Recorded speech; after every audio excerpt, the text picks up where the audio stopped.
Mike Tyson walked through the bustling streets of Las Vegas, downcast and defeated. Once a great heavyweight champion, he now found himself in the worst phase of his life. His millions had vanished, his mansion had been seized by creditors, and his name, once revered, now elicited only looks of pity. The bright lights of the casinos that had once celebrated him seemed to mock his current situation, illuminating a hopeless path for a man who once had everything. The Nevada winter was particularly cold that year, and Mike had nothing more than a worn-out jacket to protect him from the cutting wind. His steps led him, almost by instinct, to a small Filipino restaurant in the less glamorous neighborhood of the city. The aroma of adobo and sinigang permeated the walls of the modest establishment, bringing one of the few comforting sensations Mike could still experience. He counted the few coins in his pocket, enough only for a simple meal. Inside the restaurant, in the farthest corner, Manny Pacquiao worked with concentration. Although the owner of the place, Manny made a point of operating under a discreet commercial name, preventing his identity from becoming the center of attention among patrons. Flavors of Manila was known only as an authentic Filipino restaurant, not as the establishment of a boxing legend. Only his closest staff knew who the short-statured man really was, who occasionally helped in the kitchen and supervised the business, respecting his desire to separate this part of his life from the world of rings and spotlights. Manny's gaze caught the imposing yet defeated figure entering the door.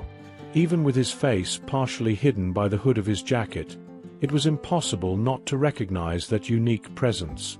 Mike Tyson, the man who had terrorized the boxing world with his ferocity and impeccable technique, now seemed only a shadow of his former self.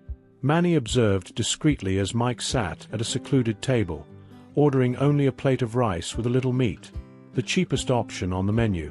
Manny's heart tightened. He knew well the story of Mike Tyson's decline, the gambling problems, the dishonest advisors, the bad decisions made at the height of fame and fortune. Although they had never fought in the same weight class or even had a close friendship, Manny felt a deep respect for the former champion. Both had climbed to the top of the world starting from nothing, an achievement that created an invisible bond between them. At that moment, without Mike realizing it, Manny made a decision that would change the fate of both men. Night after night, Mike returned to the small Filipino restaurant, not just for the affordable food, but also for the welcoming atmosphere that embraced him like a hug.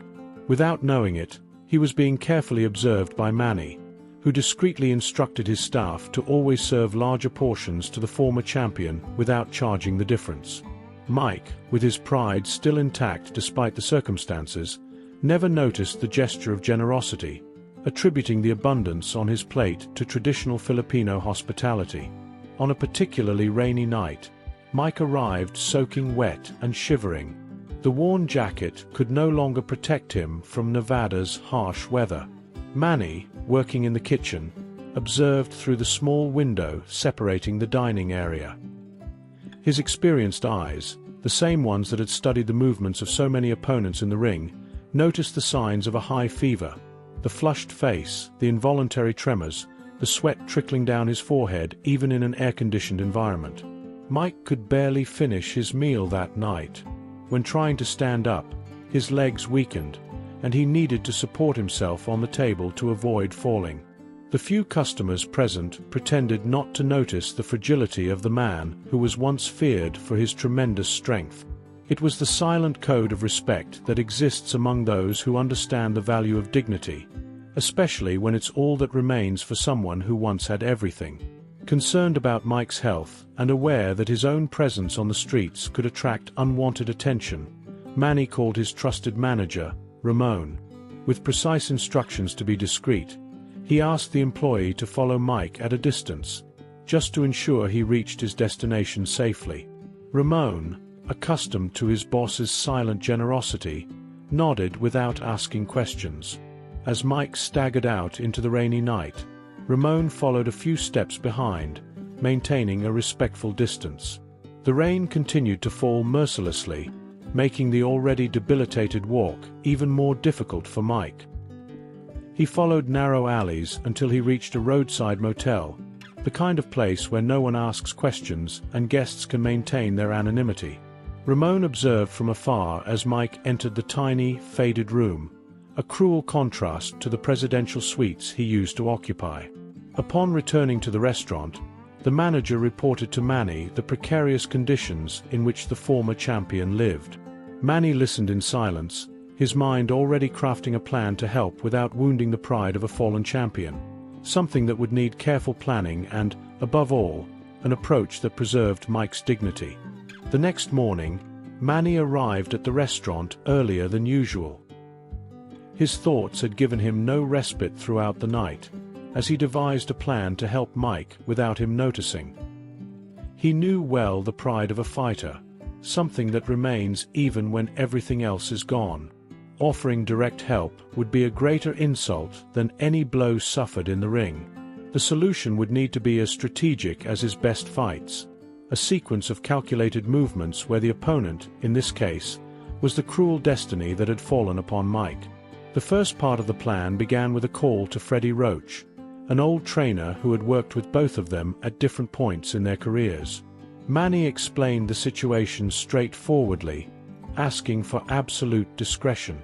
Freddie, who held great respect for both boxers, immediately agreed to participate in the scheme.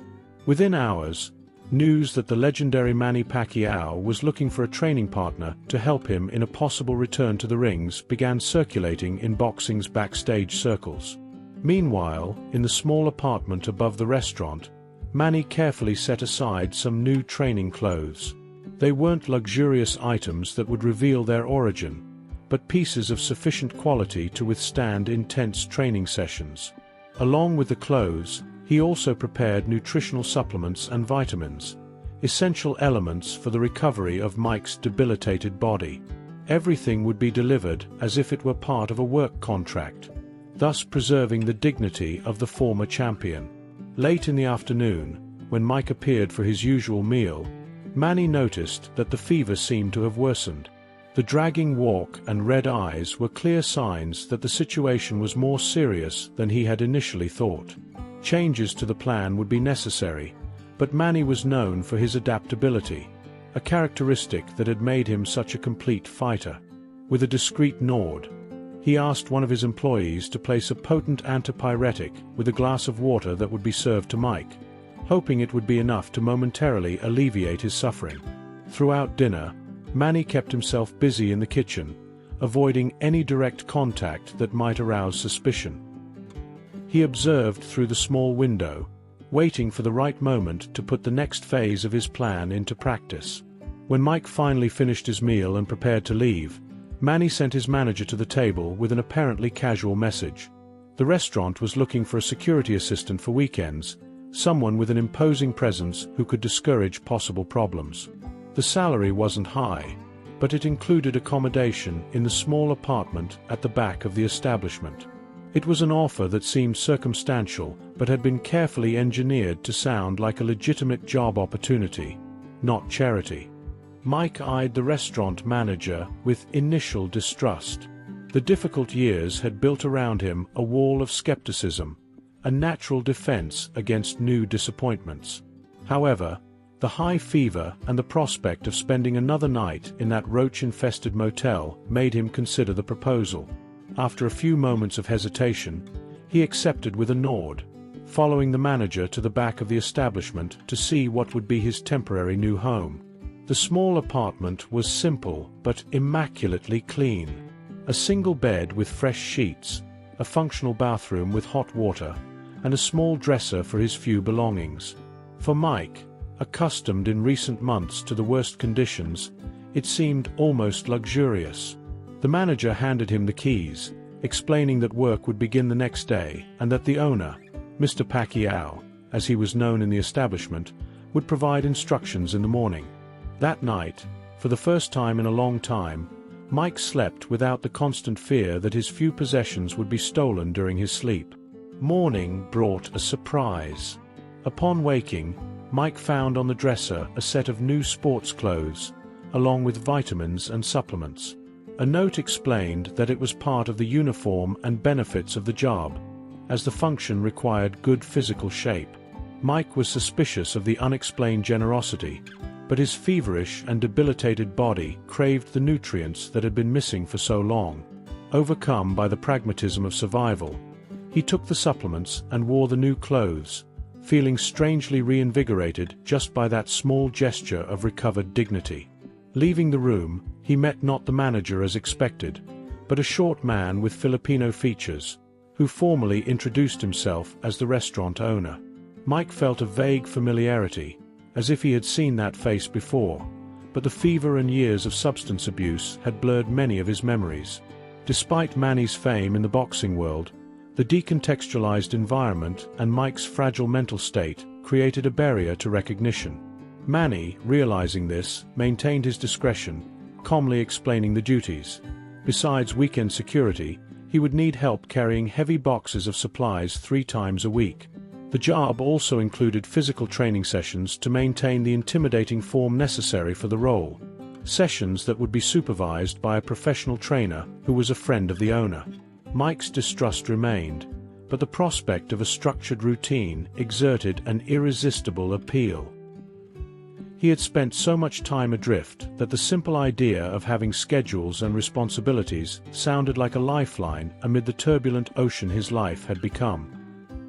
He accepted the terms proposed by Manny, without imagining he was being carefully guided back to life by someone who had admired him since his glory days, someone who deeply understood the value of a second chance, having needed one in his own journey. The first weeks in the new job were exhausting for Mike. His body, weakened by years of neglect, protested against the sudden effort. The boxes seemed impossibly heavy, and the training sessions with Freddie Roach, the trainer, left him completely exhausted. In the first few days after his shift, all he could do was drag himself to his small room and collapse on the bed, falling asleep almost instantly. The fever persisted, although with less intensity, thanks to the medications that mysteriously appeared with his breakfast every morning. Manny observed Mike's silent struggle with growing admiration. He knew that battle well, the body protesting against discipline after a long period of abandonment, the mind fighting against the impulse to give up, the wounded pride seeking reasons to continue. At no point did he offer words of encouragement or show recognition of who Mike really was. He maintained the facade of a pragmatic employer, demanding results while carefully monitoring the limits of the former champion, adjusting the demands to challenge without breaking that spirit which, despite everything, still burned intensely. At the end of the 3rd week, the first visible transformation happened. Mike began to breathe better, his posture slightly improved, and the fever finally subsided completely. Freddie, following Manny's instructions, introduced more specific boxing exercises in the training sessions, always as part of the conditioning necessary for the job, never mentioning Mike's glorious past. Basic dodging movements, breathing techniques, footwork, fundamental elements that Mike's body seemed to remember on its own, as if awakening from a long sleep. It was during one of those sessions that Mike felt something he hadn't experienced in years: pleasure in movement, in discipline, in the honest sweat trickling down his face. His punch on the punching bag, though a shadow of its former power, carried the muscle memory of thousands of hours of training. Freddie noticed the subtle change in Mike's expression, a gleam in his eyes that wasn't there before, a ghost of a smile forming at the corner of his lips. He made no comments but reported to Manny later, confirming that the first phase of the plan was taking effect. Meanwhile, behind the scenes, Manny continued weaving his support network. Carefully selected contacts from the boxing world were informed of Mike's situation, always with the condition of absolute discretion. Former admirers, promoters who still maintained respect for the former champion, specialized doctors who understood the specific needs of an athlete in recovery, all were subtly mobilized, creating an invisible support structure that Mike would never notice, but that would sustain each step of his journey back to dignity.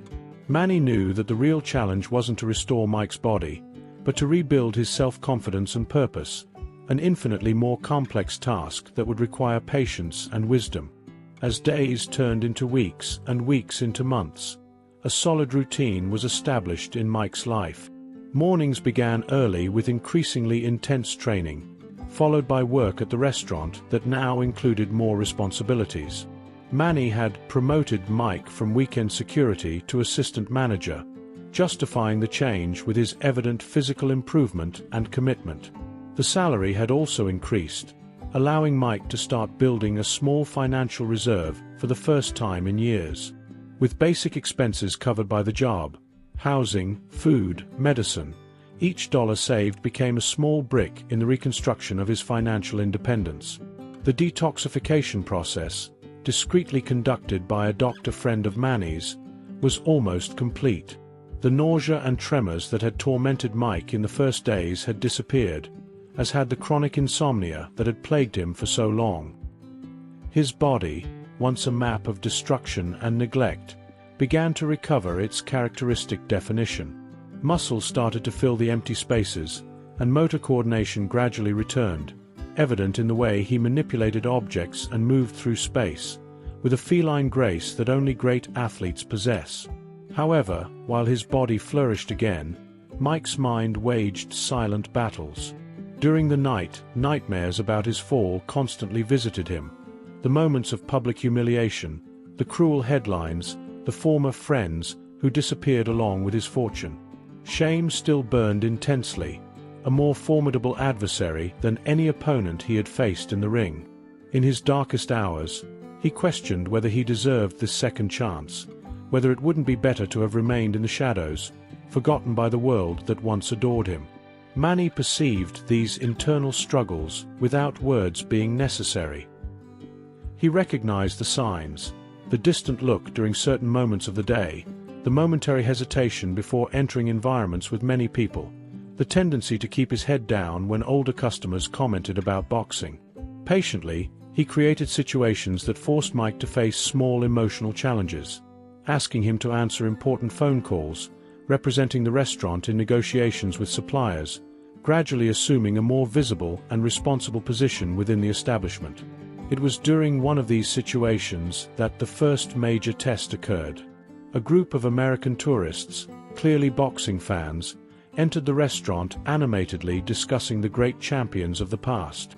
Mike was alone in the dining room, as Manny had purposely absented himself, creating this opportunity disguised as coincidence. Upon seeing Mike, some of the tourists suddenly stopped, their eyes widening in recognition. One of them approached hesitantly, asking if he was who they thought he was.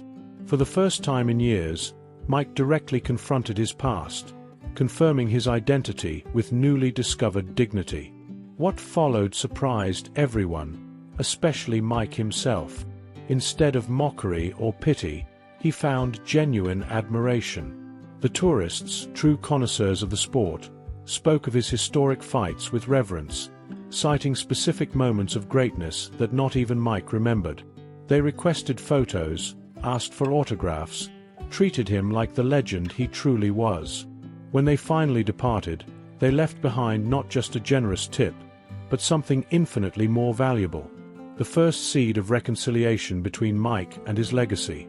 Manny, discreetly returning to the restaurant in time to witness the end of the scene, smiled.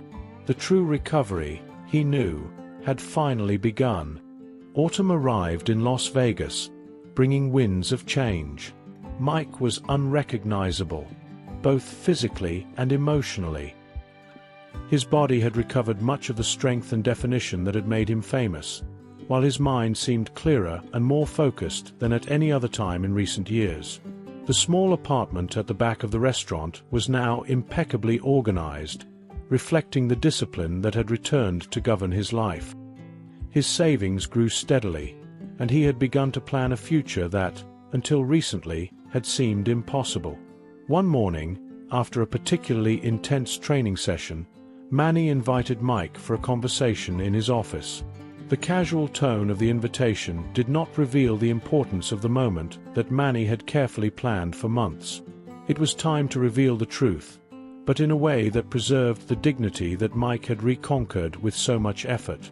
When Mike entered the office, he found not only Manny but also Freddie Roach and two other men he immediately recognized, former ring rivals, now respected trainers in the professional circuit. Manny began the conversation naturally, asking how Mike felt after these months of working at the restaurant. Gradually, he led the dialogue to the crucial moment. With respect and without drama, he revealed that he had recognized him from the first day, and that the entire arrangement, the job, the training, the medical monitoring, had been carefully planned to help him recover not just physical health, but mainly his dignity and self-confidence. He spoke of the admiration he had always felt for Mike, even in the most controversial moments of his career, and how he believed that every great champion deserved the chance to rise again, not out of pity, but out of respect for the warrior he once was. The others present confirmed their involvement in the plan, revealing their own contributions to what they had internally named the Renaissance Project. Freddie explained how he had adapted the training to gradually recover Mike's skills without overwhelming him.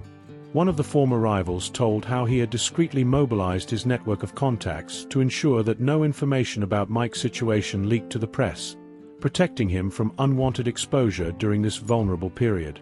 Mike listened to everything in silence, his face an impenetrable mask of concentration. When he finally spoke, his voice carried a contained emotion that made the entire room hold its breath. There was no anger or humiliation in his words, just a simple and direct question. Why? Why would Manny, someone with whom he had never had a close friendship, risk so much time, resources, and reputation for him?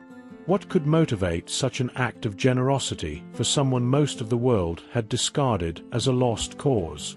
The answer came not in grandiose words or elaborate speeches, but in a simple story that no one beyond those present had ever known. A story that connected the two champions in a way the boxing world had never known. Manny rose slowly, walking to the office window before beginning his narrative. He told how, at the beginning of his international career, 2 decades ago, when trying to secure his first contract in the United States, he faced the most difficult moment of his life. Far from home, with little money and no support, he had been diagnosed with a condition that threatened to end his career before it really began. Desperately needing specialized treatment he couldn't afford, he found himself in a seemingly hopeless situation. It was then that Mike Tyson, already an established name in world boxing and respected throughout the circuit, entered his life. Having heard about the talented Filipino through a common trainer, Mike offered help without hesitation, paying for the necessary medical treatment and using his influence to ensure Manny received the best opportunities. All this without fanfare, without publicity, without expecting recognition.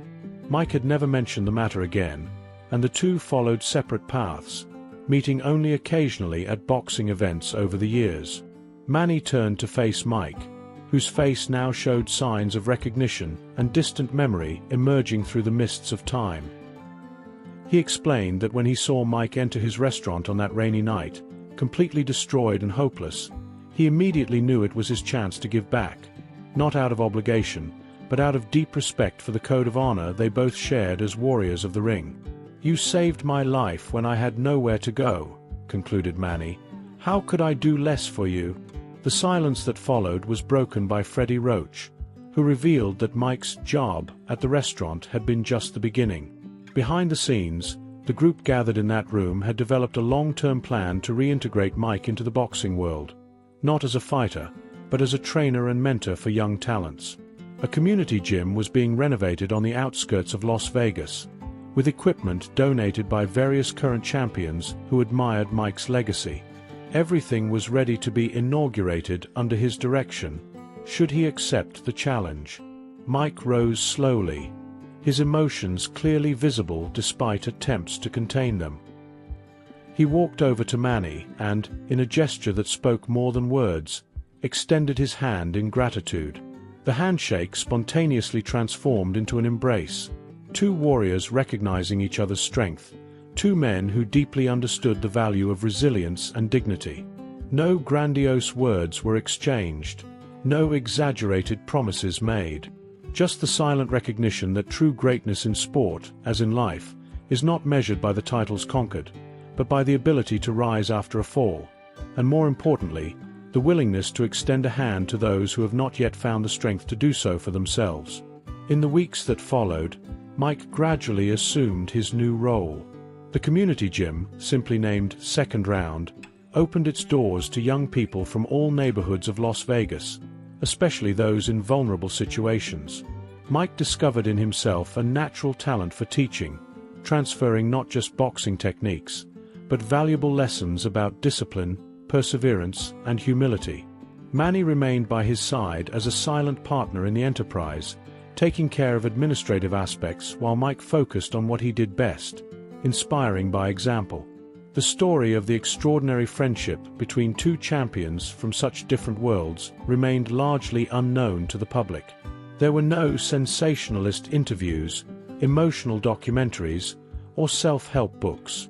Instead, their legacy manifested daily in the lives they touched, in the community they strengthened, and in the living example they offered of how true strength resides not in the absence of falls, but in the courage to rise, and more importantly, in the willingness to extend a hand to those who have not yet found the strength to do so for themselves. If you enjoyed this story, leave a like and subscribe to the channel so you don't miss the next video.